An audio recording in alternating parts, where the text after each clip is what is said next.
Hello guys, ఈరోజు నేను మీకు బీట్రూట్ ఫ్రై చేసి చూపిస్తాను ఎలా చేయాలో. మా అమ్మ చేసేదన్నమాట. మా అమ్మ స్టైల్లో నేను మీకు ఈరోజు ఈ డిష్ చేసి చూపిస్తాను. కావలసినవన్నీ బీట్రూట్ ముందుగానే తురిమేసి పెట్టుకోవాలండి. తర్వాత కావలసినవి పచ్చిమిర్చి, కరివేపాకు, వెల్లుల్లిపాయ ఇట్లా దంచి కచ్చాపిచ్చా దంచి ఇట్లా పెట్టాను. పోపు వేస్తాను ఇప్పుడు చూడండి. బౌల్ హీట్ ఎక్కిన తర్వాత నేను 1/2 kg బీట్రూట్ తీసుకున్నాను. 3 స్పూన్స్ ఆయిల్ తీసుకుంటున్నాను. ఈ ఆయిల్ మొత్తం హీట్ ఎక్కిన తర్వాత మనం పోపు వేసుకోవాలి. శనగపప్పు,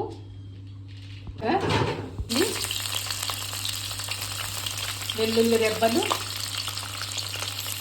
కరివేపాకు ఫ్రై అయిన తర్వాత బీట్రూట్ మనం ఏదైతే తురిమి పెట్టుకున్నామో ఆ బీట్రూట్ ఫ్రై వేయాలి. మొత్తం ఫ్రై అయిపోయి మనం వేసిన తాలింపు గింజలన్నీ ఫ్రై అయిపోయి ఇప్పుడు నెక్స్ట్ బీట్రూట్ తురిమి పెట్టుకున్నది వేసేయాలి. మొత్తం వేసేసిన తర్వాత ఒకసారి కలిపెట్టుకోవాలి.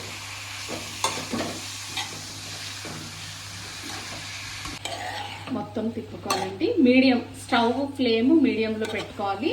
ఇలా ఒక 10 minutes పడుతుంది ఇది మొత్తం ఏగటానికి. ఈలోపు మనము ఎండు కొబ్బరి తురుముకుందాం. ఒక 80% ఫ్రై అయిపోయిందండి.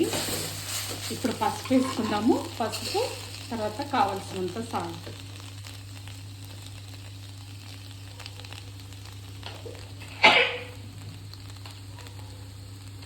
మనకు కావాల్సినంత సాల్ట్ ఎవరి టేస్ట్కి తగినట్టు వాళ్ళు వేసుకోవాలి.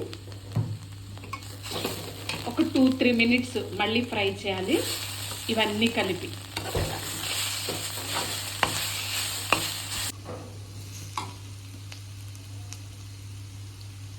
చిల్లీ పౌడరు, కారము. ఫస్ట్ స్టార్టింగ్ గ్రీన్ చిల్లీ వేసుకున్నాం కాబట్టి ఆ గ్రీన్ చిల్లీ ఇవి నేను వేసినవి చాలా మంట అనమాట. ఒకవేళ మంట తక్కువైతే చిల్లీ పౌడర్ కొంచెం ఎక్కువ వేసుకోవాలి. నేను వేసిన గ్రీన్ చిల్లీ మంట ఎక్కువ, సో అందుకని నేను 1.5 స్పూన్ వేసాను చిల్లీ పౌడరు. మొత్తం అంతా మిక్స్ చేసుకోవాలి. స్టార్టింగ్ బీట్రూట్ వేసినప్పుడు ఎలా ఉంది, కొంచెం వాటర్ ఉంది కదా. ఇప్పుడైతే కొంచెం అక్కడక్కడ ఆయిల్ కనిపిస్తుంది. ఆయిల్గా అంటే ఫ్రై అయిపోయిందని, ఆల్మోస్ట్ ఫ్రై అయిపోయినట్టు. ఇట్లా ఆయిల్ కనిపిస్తే ఇక ఫ్రై అయిపోయినట్టు. చిల్లీ పౌడర్ వేసిన తర్వాత 1 minute తర్వాత మనము తురిమి పట్టుకున్న ఎండు కొబ్బరి తురిమి ఇలా చేసుకోవాలి. ఇది ఇప్పుడు బీట్రూట్ ఫ్రైలో వేసుకుంటే చాలా బాగుంటుందండి. మనకి ఎంత కావాలో అంత. నేను చూపించింది అంత అయితే సరిపోతుంది. బీట్రూట్ నేను 1/2 kg తీసుకున్నా. మొత్తం అంతా మిక్స్ అయ్యేటట్టు చేసుకోవాలి.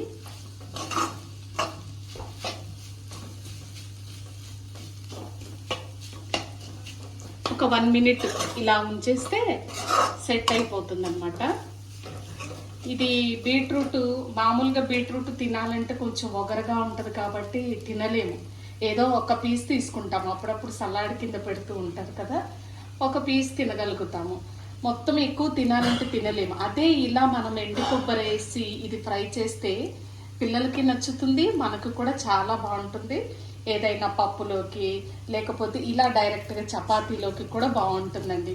మా అమ్మ ఇలా చేసేది, సో మా అమ్మ స్టైల్లో నేను చేస్తున్నాను. చాలామంది బీట్రూట్ ఫ్రైలు చేస్తారు కానీ ఇది మా అమ్మ స్టైలు చాలా బాగుంటుంది. ఎందుకంటే మనం ఎండు కొబ్బరి వేసాం కాబట్టి ఎంతో టేస్ట్గా ఉంటుంది. పిల్లలు కూడా ఇష్టపడి తింటారు. ఇలా 1 minute అయిన తర్వాత మనం ఇంకా స్టవ్ ఆఫ్ చేసుకోవచ్చు. అది సాల్ట్ అన్నీ సరిపోయినాయా లేదో చూసుకొని ఇంకేమైనా పడితే వేసుకొని మనం ఇంకా స్టవ్ ఆఫ్ చేసుకోవచ్చు. ఇదండి అయిపోయింది. బీట్రూట్ ఫ్రై రెడీ అయిపోయింది. చాలా రుచికరమైన బీట్రూట్ ఫ్రై. పిల్లలు పెద్దోళ్ళు అందరూ ఇష్టంగా తినే డిష్ అండి. Thank you.